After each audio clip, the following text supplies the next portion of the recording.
එකෙන් ඔයාලා මගෙන් නිතරම අහන දෙයක් ගැන තමයි කතා කරන්න හදන්නේ. ඒ තමයි ශ්‍රී ලංකා නැගෙනහිර විශ්වවිද්‍යාලය නැත්තම් හිරු නැගෙන සරසවිය. ඔයාලට උත්තරත් අරගෙන මේ වීඩියෝ එක මම ඔයාලට අරන් ආවා ශ්‍රී ලංකා නැගෙනහිර විශ්වවිද්‍යාලය නැත්තම් අපේ හිරු නැගෙන සරසවිය ගැන. අපේ ඊස්ටර්න් යුනිවර්සිටි එක ගැන කතා කරොත් එහෙම මේක ටිකක් හැංගිලා තියෙන හරි විශාල හරි ලස්සන යුනිවර්සිටි එකක්. ඉතින් ඔයාලා දන්නවා මේකත් රජයේ තියෙන විශ්වවිද්‍යාලය state universities වලින් එකක්. So the Eastern University has been known from one of the pioneer universities from the 15 state universities of Sri Lanka. මේක මුලින්ම 1981 දී යුනිවර්සිටි කොලෙජ් එකක් විදිහට තමයි එස්ටැබ්ලිෂ් කරලා තියෙන්නේ. ඊට පස්සේ 1986 දී මේක ඊස්ටර්න් යුනිවර්සිටි ඔෆ් ශ්‍රී ලංකා විදිහට එස්ටැබ්ලිෂ් කරලා තියෙනවා. ඊට පස්සේ ඔයාලා නිතර අහන දෙයක් තමයි කොහෙද කැම්පස් එක තියෙන්නේ. ඉතින් ඊස්ටර්න් යුනිවර්සිටි එක නැත්තම් හිරු නැගෙන සරසවිය පිහිටලා තියෙන්නේ වන්දාරමුල්ල කියන පුංචි ගමේ. ඉතින් මේ ගම තියෙන්නේ චෙන්කලඩි නගරේ. චෙන්කලඩි නගරේ සමහර විට ඔයාලා අහලා ඇති සමහරට ඔයාලා අහලා නැතුව ඇති. මේක පිහිටලා තියෙන්නේ බැටික්ලෝ නැත්තම් මඩකලපුවේ ඉඳන් සාමාන්‍යයෙන් පැය භාගයක විතර දුරක. තව ඔයාලට පැහැදිලි කරත් එහෙම කැම්පස් එක පිහිටලා තියෙන්නේ බැටික්ලෝ පොළොන්නරු මේන් රෝඩ් එකේ. ඉතින් ඔයාලා ඔය කොළඹ පැත්තෙන් පොළොන්නරු ඒ පැත්තෙන් එනකොට සාමාන්‍යයෙන් පොළොන්නරු ඉඳන් පැය දෙකක් විතර ඇයි. එහෙම එනකොට ඔය වන්දාරමුල්ල හරියේ පාරම මේන් රෝඩ් එකේදීම ඔයාලට දැක් ගන්න පුළුවන් මේ එන්ට්‍රන්ස් එක. මේ තමයි ඊස්ටර්න් යුනිවර්සිටි එකේ මේන් එන්ට්‍රන්ස් එක. නැත්නම් ඔයාලා බදුල්ල බණ්ඩාරවෙල මුන්රාගල ඔය පැත්තෙන් හරි ඊට පස්සේ ගාලමාතර ඔය පැත්තෙන් වගේ එනවා නම් සාමාන්‍යයෙන් මහෝය නගරය පහු කළා විනාඩි 45ක වගේ දුරකින් චෙන්කලඩි ටවුන් එක තියෙනවා. ඉතින් ඔයාලට එතනින් බස් වල එනවා එතනින් බහින්න පුළුවන්. ඊට පස්සේ වන්දාරමුල්ලට එන්න පුළුවන්. එතන තමයි අපේ මේන් යුනිවර්සිටි එක. මේ ඔයාලට පේන මේන් එන්ට්‍රන්ස් එක තියෙන්නේ. මං හිතනවා ඔයාලට දැන් යම්කිසි අයිඩියා එකක් ඇති ඊස්ටර්න් යුනිවර්සිටි එක කොහෙද පිහිටලා තියෙන්නේ කියලා. ඉතින් මම ඔයාලට ඒ කිව්වේ අපේ මේන් යුනිවර්සිටි එක ඊස්ටර්න් යුනිවර්සිටි එකේ ප්‍රධානම ශාඛාව පිහිටලා තියෙන තැන. හැබැයි මම ඔයාලට කිව්වා මේ ඊස්ටර්න් යුනිවර්සිටි එක ටිකක් විශාල යුනිවර්සිටි එකක් කියලා. ඉතින් අපේ යුනිවර්සිටි එකේ ෆැකල්ටිස් ටිකක් තැන් වල තමයි පිහිටලා තියෙන්නේ. ඉතින් ඔයාලට මං ඉස්සලා කියපු ලොකේෂන් එකට ආවොත් එතන තමයි අපේ මේන් යුනිවර්සිටි ප්‍රමිසස් තියෙන්නේ. එතකොට සෙනෙට් එක ඔය වගේ දේවල් එතන තමයි පිහිටලා තියෙන්නේ. හැබැයි මේක ඇතුලේ මේන් එක ඇතුලේ තියෙන්නේ ෆැකල්ටි කිහිපයක් විතරයි. ආර්ට්ස් ඇන්ඩ් කල්චර් ෆැකල්ටි එක තියෙනවා, කොමර්ස් ඇන්ඩ් මැනේජ්මන්ට් ෆැකල්ටි එක තියෙනවා, සයන්ස් ෆැකල්ටි එක තියෙනවා. හැබැයි ඔයාලා ඇග්‍රිකල්චර් හෝ ටෙක්නොලොජි වගේ ෆැකල්ටි එකකට සිලෙක්ට් වුණොත් ඒක පිහිටලා තියෙන්නේ මේ මේන් කැම්පස් එකේ ඉඳන් චුට්ටක් ඇතුලට යන්න ඕන පලාච්චරය කියන ගමට. එතන තමයි ඔය ෆැකල්ටිස් දෙක පිහිටලා තියෙන්නේ. ඊළඟට ඔයාලා ඊස්ටර්න් එකේ මෙඩිසින් ෆැකල්ටි එකට නැත්නම් හෙල්ත් කෙයාර් සයන්සස් කියන ෆැකල්ටි එකට සිලෙක්ට් වුණොත් මේක පිහිටලා තියෙන්නේ බැරික්ලෝ වල නැත්නම් මඩකලපු නගරයේමයි. මේක පිළාඩි කියන ගමේ තමයි පිහිටලා තියෙන්නේ. ඊට අමතරව තව තියෙනවා අපේ ඊස්ටර්න් යුනිවර්සිටි එක යටතේම තියෙන ට්‍රින්කොමලි කැම්පස් එක. මේකත් ඊස්ටර්න් යුනිවර්සිටි එකටම තමයි අයිති වෙන්නේ. ඒක පිහිටලා තියෙන නිලාවේලි වල. එතකොට ඔයාලා applied sciences, communication and business studies, Siddha medicine මේ ඩිග්‍රී ප්‍රෝග්‍රම්ස් වලට සිලෙක්ට් වුණොත් මේක පිහිටලා තියෙන නිලාවේලි වලට වෙන්න. ඒ විතරක් නෙවෙයි තව අපිට තියෙනවා ස්වාමී විපුලානන්ද ඉන්ස්ටිටියුට් ඔෆ් ඊස්තටික් ස්ටඩීස් කියලා. මේකත් යන්නේ ඊස්ටර්න් යුනිවර්සිටි එක යටතේමයි. ඒතර මේක පිහිටලා තියෙන්නේ බැටික්ලෝ වල කල්ලඩි කියන නගරේ. මීට අමතරව ඔයාලා එක්ස්ටර්නල් ඩිග්‍රී ප්‍රෝග්‍රෑම් හරි එක්ස්ටෙන්ෂන් කෝසස් වලට සිලෙක්ට් වෙලා ඉන්නවා නම් මේ සෙන්ටර් එක පිහිටලා තියෙන්නේ බැටික්ලෝ නගරේමයි. ඒකේ ඇඩ්‍රස් එක කිව්වොත් 50 නිව් රෝඩ් බැටික්ලෝ කියලා තමයි කියන්නේ. ඉතින් දැන් ඔයාලට පැහැදිලි ඇති මේ ඊස්ටර්න් යුනිවර්සිටි එක යටතේ කොච්චරක්නම් ෆැකල්ටිස් තියෙනවද, මොන මොනවාද ඔයාලට ඉගෙන ගන්න පුළුවන් ක්‍රයිටීරියාස් කියලා. ඉතින් අද මේ වීඩියෝ එකෙන් මම දන්න තරමෙන් මේ කිව්ව එක ෆැකල්ටිස් ගැන පුළුවන් තරම් තොරතුරු ඔයාලත් එක්ක ෂෙයා කරගන්නම්. දැන් ඊළඟ ඉන්ටේක් එකෙන් ඔයාලව යුනිවර්සිටි සිලෙක්ට් වුණාට පස්සේ ඔයාලට ඇවිල්ලා තියෙන ඩිග්‍රී ප්‍රෝග්‍රෑම් එකත් එක්ක පොඩ්ඩක් ඔයාලට එන්නේ ඊස්ටර්න් යුනිවර්සිටි කියලා. හැබැයි ඔයාලා එන්න ඕන ප්‍රමිසස් වෙනස්. දැන් ඔයාලට තේරෙනවා ඇති ඔයාලා ඇග්‍රි හරි ටෙක් හරි ෆැකල්ටිස් වලට සිලෙක්ට් වුණොත් ඔයාලට පුළුවන් මේන් එකට ඇවිල්ලා ඔය කිව්ව මම වන්දරමුල්ල නගරයේ තියෙන ප්‍රධානම යුනිවර්සිටි එකට ඇවිල්ලා එතනින් ඔයාලට හොයාගන්න පුළුවන්. ඒ වගේම ඔයාලා arts and culture, commerce and management, science ඒ වගේ ෆැකල්ටිස් වල සිලෙක්ට් වුණත් අර කියපු මේන් එන්ට්‍රන්ස් එකටමයි එන්න ඕන. හැබැයි ඔයාලා හෙල්ත් කෙයාර් වගේ මෙඩිසින් ෆැකල්ටි එකට සිලෙක්ට් වුණොත් එහෙම ඔයාලා බැටික්ලෝ නගරයටම යන්න ඕන.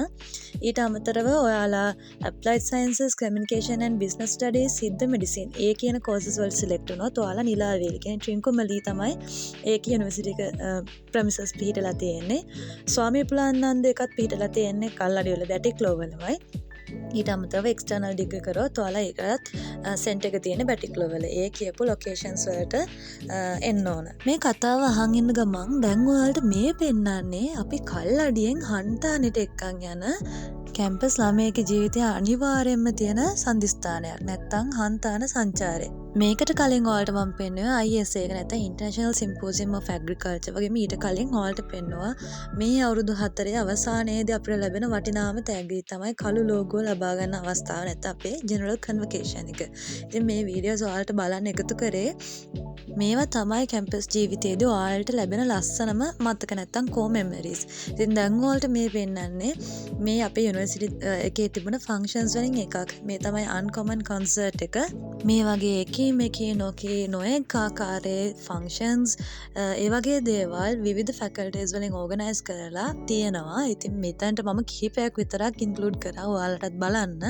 ඔයාලා මේ යුනිවර්සිටි එකට ඉන්නවා නම් මේවා තමයි ඔයාලට අත්විඳින්න ලැබෙන දේවල්. ඉතින් ආයෙම ඔයාලා මේක බලන ගමන් අහන් ඉන්න මම දැන් ඔයාලත් එක්ක තවත් තොරතුරු ටිකක් මේ faculties ගැන share කරගන්නයි යන්නේ. මුලින්ම මං කතා කරන්නම් ඇග්‍රිකල්චර් ෆැකල්ටි එක ගැන. මොකද සාමාන්‍යයෙන් ඊස්ටර්න් යුනිවර්සිටි එක පොඩක් ප්‍රසිද්ධ මෙහි ඇග්‍රිකල්චර් ෆැකල්ටි එකට. ඉතින් මේ ඇග්‍රිකල්චර් ෆැකල්ටි එක තමයි මන් දන්න තරමින් පරණම ෆැකල්ටි එක. ඊස්ටර්න් යුනිවර්සිටි එක මං කියවල එස්ටැබ්ලිෂ් කරා යුනිවර්සිටි එකක් විදිහට එස්ටැබ්ලිෂ් කරේ 1986 වල.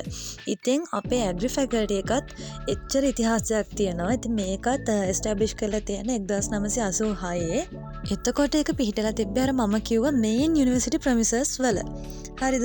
නමුත් අද වෙනකොට මේක තියෙන්නේ පලාච්චලයි ගමේ. හේතුව ඇග්‍රිකල්චර් වදන්න. ඉතින් කෘෂි කර්මාන්තයට ගොඩක් ඉඩ ඕන. ඉතින් මේ නිසා මේක දැන් හොඳට මෙහි ඉඩ තියෙන හින්දා 2020 දී මේක පලාච්චලයි වලට shift කරලා තියෙනවා. ඉතින් ඔයාලා මේ කාලේ නැත්නම් වර්තමානයේදී ඇග්‍රිකල්චර් ෆැකල්ටි එකට select වෙලා ඉන්නවා නම් ඇත්තටම ඔයාලා lucky. මොකද එහි building premises පව ඔයාලට අලුත් ඒව තමයි එක්ස්පීරියන්ස් කරන්න තියෙන්නේ. ඉතින් ඇග්‍රිකල්චර් ෆැකල්ටි එක ගැන නම් මම කලිනුත් වීඩියෝ එකක් කරා. ඔයාලා ඒක බැලුවේ නැත්නම් දැන් මේකත් බලන්න. එතකොට ඔයාලට ඒකේ ඇතුළ සහ ඒකේ තියෙන දේවල් ඔයාලට බලා ගන්න පුළුවන්. පොදුවේ ඔයාලට දෙන්න තියෙන විස්තර තමයි මේකේ අවුරුදු 4ක බැචලර්ස් ප්‍රෝග්‍රෑම් එක තියෙනවා.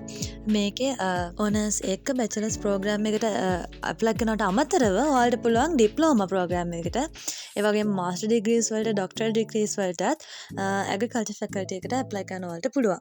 අපේ ඇග්‍රි ෆැකල්ටි එකේ ප්‍රධාන ඩිපාර්ට්මන්ට් 6ක් තියෙනවා. ඩිපාර්ට්මන්ට් ඉන් ක්‍රොප් සයන්ස්, ඇනිමල් සයන්ස්, ඊට පස්සේ agricultural engineering, agriculture chemistry, agriculture economics, botany කියන ඩිපාර්ට්මන්ට්ස් 6 තමයි මේකේ ප්‍රධාන වශයෙන්ම තියෙන්නේ. මීට අමතරව sustainable agriculture and resources management වලට සෙන්ටර් එකකුත් තියෙනවා. සාමාන්‍යයෙන් ඇනුවල් ඇඩ්මිට් එක ගත්තොත් වසරකට සාමාන්‍ය ළමයි 130ක් විතර තමයි. ඒ කියන්නේ එක බැච් එකට ළමයි 130ක් විතර තමයි යාලා එන්රෝල් කරන්නේ. ඒ වගේම මේ ළමයින්ට අවුරුදු 4ක ස්පෙෂල් ඩිග්‍රී ප්‍රෝග්‍රෑම් එකක් ලබා දෙනවා. ඉතින් මේ ඩිග්‍රී ප්‍රෝග්‍රෑම් එක ඉංග්‍රීසි මීඩියම් එකෙන් නැත්නම් ඉංග්‍රීසි මාධ්‍යයෙන් තමයි උගන්වන්නේ. ඉතින් ඔයාලා නිතරම මගෙන් අහනවා මේ ඇග්‍රි ඩිග්‍රී එක ගැන ඩීටේල්ස්. ඉතින් මේ තමයි ප්‍රධානම තොරතුරු ටික මට ඔයාලත් එක්ක ෂෙයා කරගන්න තියෙන. මේක අවුරුදු 4ක ඩිග්‍රී ප්‍රෝග්‍රෑම් එකක්. ඒ වගේම මේක ඉංග්‍රීසි මාධ්‍යයෙන් කරන්නේ. ඒකේලා ඔයාලගේ ඉංග්‍රීසි අර ගොඩාක් ෆ්ලුවන්ට්ම වෙන්න ඕනේ නැහැ. ඔයාලට මේක කන්ඩක්ට් කරන්න පුළුවන්. මීට අමතරව ෆාම්ස් තියෙනවා. ඉතින් ලොකු ඉඩ ප්‍රමාණයක ඇනිමල් ෆාම්ස්, ඊට පස්සේ ක්‍රොප් ෆාම්ස් තියෙනවා. ඊට අමතරව ඔයාලට ලැබොරේටරි පහසුකම්, ලයිබ්‍රරි ෆැසිලිටිස් ලබා ගන්නත් පුළුවන්. ඉතින් මේ තමයි පොදුවේ ඇග්‍රිකල්චර් ෆැකල්ටි එක. මේක ගැන මම කලිනුත් වීඩියෝ එකක් කරලා තියෙනවා. බලන්න ඒකත් ඔයාලා බලන්න. හරි දැන් ඊළඟට මම ඔයාලට ටෙක්නොලොජි ෆැකල්ටි එක ගැන යම්කිසි තොරතුරු ටිකක් ෂෙයා කරගන්නම්. ඉතින් ඔයාලා දන්නවා 2013 නේ A levels වලට එකතු කරා ටෙක්නොලොජි කියලා සබ්ජෙක්ට් එකක්. ඉතින් මේක සමගාමීව තමයි මේ ෆැකල්ටි එක ඕපන් කරේ. මේක තමයි අපේ තියෙන youngest ෆැකල්ටි එක.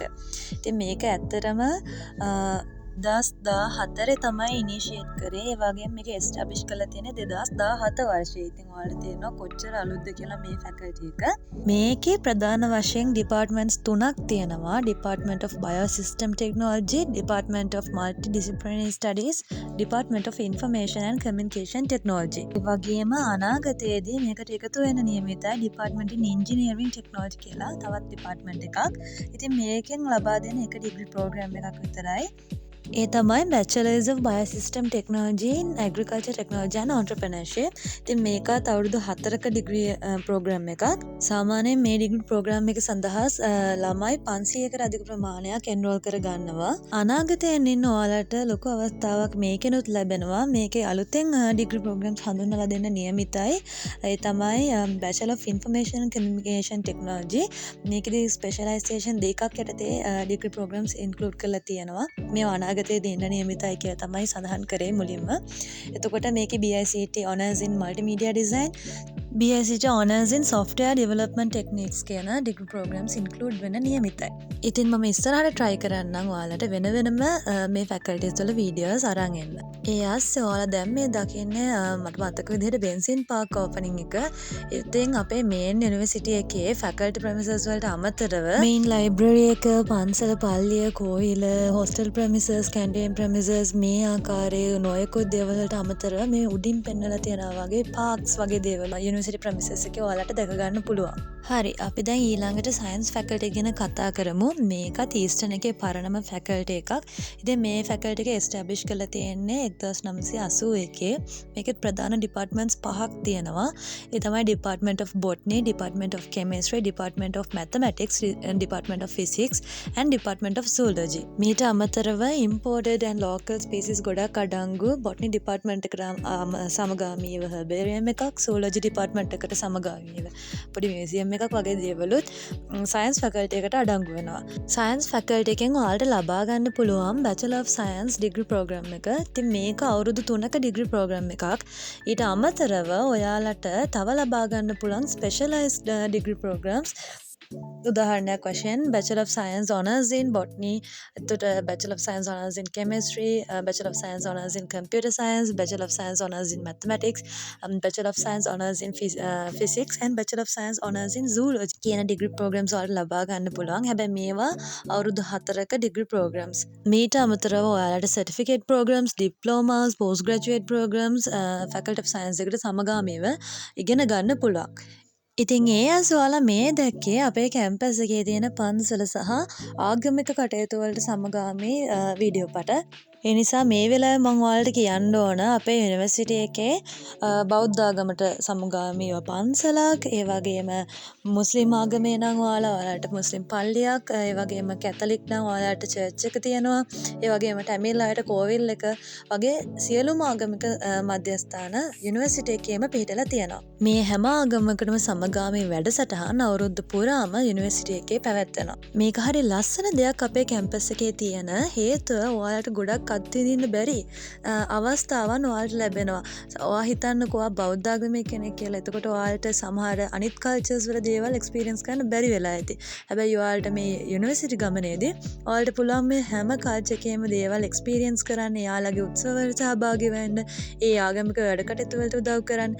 ඒ වගේ ඔයාලා කැමති දේවල් ගොඩක් එක්ස්පීරියන්ස් කරන්න අවුරුදු 4 පුරාම ඔයාලට හැකියාව ලැබෙනවා. ජාති ආගම් ભેද නැතුව, සිංහල දෙමළ මුස්ලිම් ලේබල් නැතුව ඔයාලට යුනිවර්සිටි ගමනේදී නැත්තම් මේ ලස්සන අවුරුදු 4ේදී විවිධාකාරයේ යාළුවෝ එකතු කරගන්න මේක ලස්සන අවස්ථාවක්. ඉතින් අපේ ඊස්ටර්න් එකට සිලෙක්ට් වුණා නම් ඔයාලා අතරින්න එපා මේ අවස්ථාව. මේක දෙවියෝ ඔයාලට දීපු chance එකක්. ඉතින් හැමෝම කැම්පස් සිලෙක්ට් වෙන්නෙත් නැහනේ. ඒ ලෙවල් ලියන කීයෙන් කීයද කැම්පස් එකට සිලෙක්ට් වෙන්නේ. ඉතින් ගොඩක් අය මට කතා කරලා ඇහුවා කැම්පස් එක දුරයි එන්න බෑ හිතනවා ඔය වගේ කතන්දර කියනවා. ඉතින් ඔයාලට මට කියන්න තියෙන්නේ ඒ වගේ අපරාධයක් නම් කරන්න එපා. ඇවිල්ලා මේ දුන්න chance එක අත්විඳින්න. මොකද ඒක හැමෝටම ලැබෙන්නේ නැති රෙයා ඔපචුනිටි එකක්. ඉතින් ඒ නිසා ඒකේ ප්‍රයෝජනය ඔයාලා අනිවාර්යයෙන්ම ලබා ගන්න. හරි. දැන් අපි ඊළඟට කතා කරමු අපේ කොමර්ස් ඇන්ඩ් මැනේජ්මන්ට් ෆැකල්ටි ගැන. මේකත් හරිම සිග්නිෆිකන්ට් ෆැකල්ටි එකක් අපේ යුනිවර්සිටි එකේ තියෙන. ඉතින් මේකේත් ඔයාලට ඩිපාර්ට්මන්ට්ස් කිහිපයක් අඩංගු වෙනවා. ඉතින් ඒ තමයි Department of Accounting and Finance, Department of Commerce, Department of E-commerce and Department of Management. ඉතින් කොමර්ස් ෆැකල්ටි එකනොත් ඔයාලට BBA honors වගේම BCom honors degree programs apply කරනවා. ඉතින් business administration යටතේ තියෙන degree programs බැලුවොත් Bachelor of Business Administration honors degree quality ලබා ගන්න පුළුවන්. ඊට අමතරව ඔයාලට එක human resource management එකේ වගේම marketing වල specialize කරලා ලබා ගන්න පුළුවන්. ඒ කියන්නේ ඔයාලට BBA honors එක ගන්න පුළුවන්. ඊට අමතරව BBA honors in human resource management, BBA honors in marketing management කියන degree programs ඒ යටතේ ලබා ගන්න පුළුවන්. මීට අමතරව BCom honors වලට ලබා ගන්න පුළුවන්. ඒ කියන්නේ Bachelor of Commerce honors.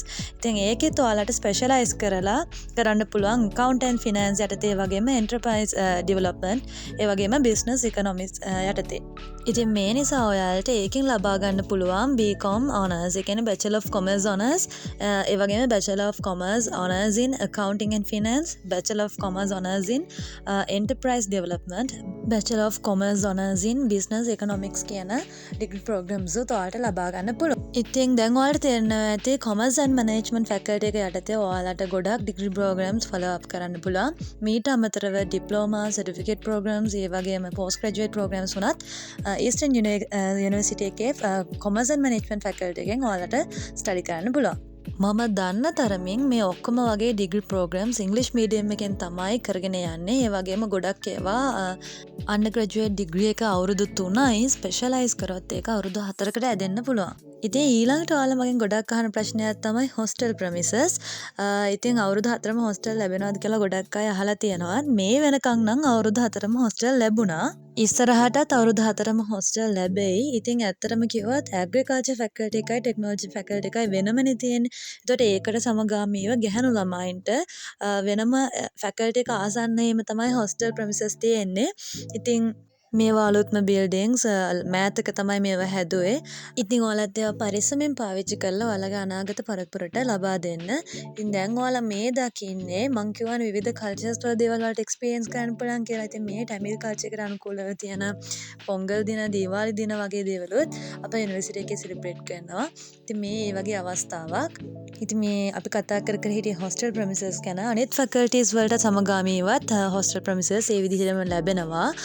මේ යුනිවර්සිටි එකේ ගර්ල්ස් බොයිස් යාලට වෙන වෙනම hostel premises ලබා දීලා තියෙනවා. දුර ළමයින්ට ඉතින් බය වෙන්න දෙයක් නැහැ. hostel premises ලැබෙනවා. ඉතින් ළඟ අයට day scholars ලා විදිහට ඔයාලට යුනිවර්සිටි එකට එන්න පුළුවන්. ඉතින් hostel වල නම් උයාගෙන කන්න බෑ. අපේ වගේ නම් උයාගෙන කන්න දෙන්නේ නැහැ. ඔයාලට කෑම ලබා ගන්න canteen premises තියෙනවා. ඉතින් canteen කිහිපයක්ම ඔයාලට තියෙනවා. ඒකේ ඔයාලට පුළුවන් veg non veg ආකාරයෙන් කෑම ලබා ගන්න. ඉතින් veg එකක් රුපියල් 100ක් විතර වෙන්නේ. non veg එකක් උපරිම 120ක් 150ක් වෙයි. ඊට අමතරව විවිධ ආකාරයේ කෑම ලබා ගන්නත් පුළුවන්. ඉතින් ඒ ගැනත් ඔයාලා බය වෙන්න එපා. මොකද ওই ප්‍රශ්න ගොඩක් අපෙන් අහනවා. ඉතින් අලුතෙන් ඔයාලා තේරුණාම අපිට තේරෙනවා. ඉතින් අලුතෙන් ආවම අපි ගොඩක් එක්සයිට්. අපි කිසිම දෙයක් දන්නේ නැහැ. බය වෙන්න එපා. ඔයාලට ඒ විදිහට තමයි කෑම බීම ලබා ගන්නත් අවස්ථාව ලැබිලා තියෙන්නේ. ඉතින් ඒ කියලා හැබැයි ඔයාලා බලාපොරොත්තු වෙන්න එපා. ගෙදර අම්මා ඔයරා වගේ රස කෑම කන්න පුළුවන් කෑම එකක් ලබා ගන්න පුළුවන්. එච්චර තමයි. ඉතින් ගෙදර නැත්තම් නිවාඩුවට ගෙදර ගිහලා ඉද්දි අම්මලාගේ රස කෑම කාලා එන්නේ ඉතින් කන්න බොන්න නෙවෙයි ඉගෙන ගන්නනේ. පොඩි කට්ටක් කන්න වෙනවා. ඒ දේවල් වලදී නම් පොඩ මුල් කාලේ අමාරුයි. හැබැයි කාලේ යද්දී ඔයාලා මේවට හුරු වෙනවා. ඉතින් ඒකම ඔයාලා දැන් මේ දකින්නේ අපේ නැගෙනහිර සූර්ය මංගලය නැත්තම් අවුරුදු උත්සවයක දර්ශන කිහිපයක්. ඉතින් මේ වගේ හැම අවුරුද්දම තියෙනවා. මම ඉතින් එකක් මේ විදිහට ඉන්ක්ලූඩ් කරා ඔයාලටත් බලා ගන්න. සමහර කාලවලට ඉතින් ඔයාලට අවුරුද්දට ගෙදර යන්න බැරි වෙන්න පුළුවන්. ඉතින් ඒ වුණාට ඔයාලට මේ වගේ ලස්සන අත්දැකීමක් ඒ අවුරුදු 4 ලබා ගන්න පුළුවන්. අවුරුදු විතරක් නෙවෙයි අවුරුද්ද පුරාම තියෙන විවිධාකාරයේ සෙලිබ්‍රේෂන්ස් කැම්පස් එක ඇස්සම මේ විදිහට ඔයාලට එන්ජොයි කරන්න පුළුවන්. හරි, දැන් මම ඊළඟට ඔයාලට තව ෆැකල්ටිස් කිහිපයක් ගැන තොරතුරු ඉදිරිපත් කරන්නම්. ඊළඟට අපි කතා කරමු ආර්ට්ස් ඇන්ඩ් කල්චර් ෆැකල්ටි එක ගැන. එතකොට මේ FAC එක නැත්නම් Faculty of Arts and Culture ගත්තොත් මේකෙදී ඔයාලට ඩිග්‍රී ප්‍රෝග්‍රෑම්ස් දෙකක් ලබා ගන්න පුළුවන්. එකක් තමයි Bachelor of Arts නැත්නම් BA ඩිග්‍රී එක. මේක අවුරුදු 3ක ඩිග්‍රී එකක්, සෙමෙස්ටර්ස් 6කින් සමන්විත වෙන. ඒ වගේම ඔයාලට Bachelor of Arts in Honours degree එක ලබා ගන්න පුළුවන්. මේක අවුරුදු 4ක ඩිග්‍රී ප්‍රෝග්‍රෑම් එකක්. ඉතින් මේවත් හොඳ වැලිඩ් ලොකු වටිනාකමක් තියෙන ඩිග්‍රී ප්‍රෝග්‍රෑම්ස්. ඊට පස්සේ මම කතා කරන්නම් අපේ Health Care Sciences Faculty එක ගැන. මේකෙන් ඔයාලට MBBS එක වගේම BSc Honours in Nursing කියන ඩිග්‍රී ප්‍රෝග්‍රෑම්ස් ලබා ගන්න පුළුවන්. මේකේ තව ඩිපාර්ට්මන්ට්ස් විදිහට Department of Human Biology, Department of Pathophysiology, Department of Primary Health Care, Department of Clinical Sciences, Department of Medicinal Education Research, Department of Supplementary Health Sciences කියන departments අඩංගු වෙනවා. මේ ඩිග්‍රී ප්‍රෝග්‍රෑම්ස් උත් ඉංග්‍රීසි මාධ්‍යයෙන් තමයි ඉදිරියට කරගෙන යන්නේ. ඉතින් MBBS එක ගත්තොත් මේක අවුරුදු 5ක් සෙමෙස්ටර්ස් 10කින් සමන්විත වෙනවා. වගේම මේක ඉංග්‍රීසි මීඩියම් එකෙන් තමයි කන්ඩක්ට් කරන්නේ. ඉතින් මේකේ ලෙක්චර්ස් වලට අමතරව ක්ලිනිකල්ස් ඒ හැම දෙයකින්ම සමන්විත වෙන පරිපූර්ණ මෙඩිසින් ඩිග්‍රී එකක් ලබා ගන්න පුළුවන්. හැබැයි මේක නම් මම කලින්ම සඳහන් කරා මේන් යුනිවර්සිටි ප්‍රෙමිසස් වල නෙවෙයි තියෙන්නේ පිහිටලා බැටික්ලෝ වලට නැත්නම් මඩකලපුව ටවුන් එක ආශ්‍රයේ තමයි මේක පිහිටලා තියෙන්නේ. ඉතින් මීට අමතරව අර මම කලින්ම ඔයාලට සඳහන් කරපු ඇප්ලයිඩ් සයන්ස්, ඊට පස්සේ communication and business studies, Siddha medicine වගේ ෆැකල්ටිස් ටික ට්‍රින්කෝවල පිහිටලා තියෙන ෆැකල්ටිස් උත් ඊස්ටර්න් යුනිවර්සිටි එකට සමගාමීව ඔයාලට ඇප්ලයි කරලා එන්න පුළුවන්, එන්රෝල් වෙන්න පුළුවන්. අද වීඩියෝ එකෙන් මට වෙලා මදි වෙයි මේ හැම එකක් ගැනම කතා කරන්න. හැබැයි පුළුවන් තරමට ඉස්සරහට වීඩියෝස් වලින් ඔයාලට ඒ ගැන තොරතුරු එකතු කරන්නම්. ඉතින් ඔයාලා ගොඩක් අය අහන දෙයක් තමයි මේ කැම්පස් එන්රෝල්මන්ට් එක සම්බන්ධයෙන්. ඉතින් ගොඩක් අය ඉතින් කැම්පස් එක දුරයි දෙමළ පැත්තක තියෙන ඔහොම කියලා සමහරව ඇප්ලයි කරන්න පොඩක් අදිමදි කරනවා ඊස්ටර්න් එකට. එහෙම වෙන්න එපා. මේකත් හොඳ යුනිවර්සිටි එකක්. ඔයාලා ඇප්ලයි කරන්න. ඉතින් ඔයාලා දන්නවනේ ඉතින් කැම්පස් ඇප්ලයි කරද්දී ඔයාලා කැමැත්ත අනුපිළිවෙලටනේ මේක ඇප්ලයි කරන්න. ඉතින් ඔයාලගේ කැමැත්තේ අනුපිළිවෙලේ මේකට උඩින් තැනක් ලබා දුන්නොත් ඔයාලට අනිවාර්යයෙන්ම ඊස්ටර්න් එකට එන්න chance එකක් තියෙනවා. ඔයාලට පුළුවන් කලින් අවුරුදු වල රිලීස් කරපු කැම්පස් පොත් අරගෙන බලලා එයාලගේ එතකොට එක අවුරුදු වල තියෙනවා නිසෙඩ් අගයන් කොහොමද අරන් තියෙන්නේ මේ දේවල් බලලා එතකොට ඔයාලට ඇනලයිස් කරගන්න පුළුවන්. ඔයාලගේ තියෙන රිසල්ට් එකට ලැබුණ Z අගයට අනුව මොන වගේ ඩිග්‍රී එකක් ඔයාලට ලැබෙන්න අවස්ථාව තියෙනවද කියලා. ඉතින් මේ අවස්ථාවන් බලලා ඔයාලට පුළුවන් ඔයාලගේ ප්‍රෙෆරන්ස් ලිස්ට් එකේ මේ යුනිවර්සිටි එකටත් අවස්ථාවක් ලබා දෙන්න. එක ඩිග්‍රී ප්‍රෝග්‍රෑම්ස් වලට අවශ්‍ය සුදුසුකම් වෙනස් වෙනවා. ඉතින් ඒ දේවල් උනත් ඔයාලට කැම්පස් පොත රිෆර් කරොත් දැනගන්න පුළුවන්. ඉතින් උදාහරණයකට ගන්නකෝ ඇග්‍රි ඩිග්‍රී එක. ඉතින් ඒකට A3 හරි B2 C1 හරි ඒ වගේ ලොකු රිසල්ට් එකක් වෙන්න පුළුවන්. නැත්නම් S2 C1 වෙන්න පුළුවන්, C2 S1 වෙන්න පුළුවන්. ඒ වගේ ඕනම රිසල්ට් එකක් ඔයාලට ලැබෙන්න පුළුවන්. ඒ හැබැයි ඒ මොන රිසල්ට් එක ආවත් ඔයාලට ඒ ඩිග්‍රී ප්‍රෝග්‍රෑම් එකට ඇප්ලයි කරන්න ලොකු chance එකක් තියෙනවා. නැත්තේ නැහැ. ඉතින් ඔයාලට ඒකට ප්‍රෙෆරන්ස් එකේ මුල් තැනක් ලබා දුන්නොත් ඔයාලටත් පුළුවන් මේ ඩිග්‍රී ප්‍රෝග්‍රෑම් එකට ඇප්ලයි කරන්න. ඉතින් ඔයාලා දන්නවා බැජ් වලට ගන්න ළමයි සංඛ්‍යාව, ඉතින් කටවුට්ස් කලින් අවුරුදු වල Z එක ඔයගේ දේවල් බලලා ඔයාලට කලින්ම ඇනලයිස් කරගන්න පුළුවන් මොන වගේ කැම්පස් එකක් Tamanට එයිද නැද්ද කියලා. ඉතින් අවුරුදු 13ක් ඉගෙනගෙන ඒකේ ප්‍රතිඵල දකින අවස්ථාවනේ මේ සරසවි වරම කියන්නේ. ඉතින් ඔයාලා දන්නවා ඔයාලා ඒ අවුරුදු 13 කොච්චරක්නම් මහන්සි වුණාද කියලා. ඉතින් ඔයාලට තීරණයක් ගන්න පුළුවන් වෙන්න ඕන. ඒද ඒ චරක් කරපු ඒ මහන්සි නැත්තම් ඒ කැපකිරීමද ඔයාගේ මැක්සිමම් කැපැසිටි එක. නැත්තම් ඔයාලට තව පාරක් මේක try කරන්න ඕනද කියලා. ඒ නිසා ඒ level ඔයාලට chances 3ක් තියෙනවා. first try එකෙන්ම ඔයාලගේ උපරිම එනන් දැක්ුවේ ඔයාලට අපු result එකෙන් ඔයාලා සතුටුයි නම් ඔයාලට පුළුවන් මේ universities වලට apply කරන්න. නැත්තම් ඔයාලට පුළුවන් ඔයාලගේ ඊතුරු අවස්ථා දෙකත් ප්‍රයෝජනයට ගන්න. මොකද හැම දෙයකම ඔයාලා හිතන්න ජීවිතය ඉස්සරහට ගලාගෙන යනවා, වයස යනවා, ලෝකය වෙනස් වෙනවා. ඉතින් අද තියෙන දේ අපිට අනාගතය ගැන ප්‍රෙඩික්ට් කරන්න බැහැනේ. ඉතින් ඔයාව ට්‍රස්ට් කරලා ඔයාගේ තියෙන කොන්ෆිඩන්ස් එකෙන් ඔයා තීරණයක් ගන්න ඕන ඔයාලගේ අනාගතය වෙනුවෙන්. ඔයාගේ උපරිමේ නම් A level වලදී කරේ ඔයාලට ඒ ලැබුණේ රිසල්ට් එක ඔයාගේ මැක්සිමම් නිසා ලැබුණ දෙයක් නම් ඔයාගේ ෆස්ට් try එකෙන්ම අවස්ථාව ලබා ගන්න. නැත්නම් ඔයාලට පුළුවන් ඉතුරු chances දෙකක් try කරලා බලන්න. මොකද මම මේක කිව්වේ ගොඩක් වෙලාවට කමෙන්ට්ස් වලින් ඔයාලා මේ දේවල් අපෙන් අහනවා. යුනිවර්සිටි ස්ටුඩන්ට්ස්ලා විදිහට අපේ මේ අදහස ඒ සඳහා තියෙන අයිඩියා එක මොන වගේද කියලා අහනවා. ඉතින් ඇත්තට මේක අපෙන් ලැබෙන්න ඕන දෙයක් නෙවෙයි. ඇත්තට මේක ඔයාව ට්‍රස්ට් කරලා ගන්න ඕනේ ඩිසිෂන් එකක්. මොකද ඔයා ගන්නේ ඔයාගේ අනාගතය වෙනුවෙන් තමයි මේ තීරණය ලබා ගන්නේ. ඉතින් ඔයාලා දෙමෝපියත් එක්ක කතා කරලා ඔයාගේ ජීවිතය වෙනුවෙන් ඔයාට ගන්න තියෙන හොඳම තීරණය ඒ අවස්ථාවේදී ලබා ගන්න කියලා මම මේ වෙලාවේදී ඔයාලට මතක් කරනවා. ඉතින් අද වීඩියෝ එකෙන් මට කතා කරන්න ඕනේ අපේ කැම්පස් එක ගැන, ඒතකොට මේකේ තියෙන ෆැකල්ටිස් ගැන, ඒ වගේ තොරතුරු ටිකක් ඔයාලත් එක්ක. මොකද මේ දේවල් නිතරම අහන හින්දා. ඉතින් ඉස්සරහටත් මම මේ වගේ වීඩියෝස් පුළුවන් තරම් ඔයාලට අරන් එන්නම්. ඉතින් ඔයාලගේ අදහස්, ඔයාලගේ යෝජනා, ඔයාලගේ චෝදනා වගේම ඔයාලට ප්‍රශ්න තියෙනවා නම් ඔයාලට පුළුවන් කමෙන්ට් එකක් දාලා මාත් එක්ක ඒ දේවල් කතා කරන්න. ඉතින් මේ වෙනකම් මේ වීඩියෝ එක නරඹපු ඔයාලා හැමෝටම ගොඩක් ස්තුතියි. ඒ වගේම ඔයාලා හැමෝම සතුටින් පරිස්සමෙන් ඉන්න.